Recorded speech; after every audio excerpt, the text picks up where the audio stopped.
କଳସୀରେ ଗଙ୍ଗା ଜଳ ଥାଳିରେ ମୋର 108 ବେଲ ପତର।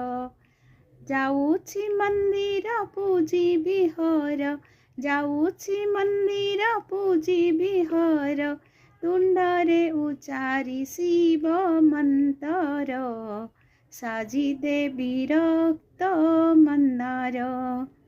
କଳସୀରେ ଗଙ୍ଗା ଜଳ ଥାଳିରେ ମୋର 108 ବେଲ ପତର।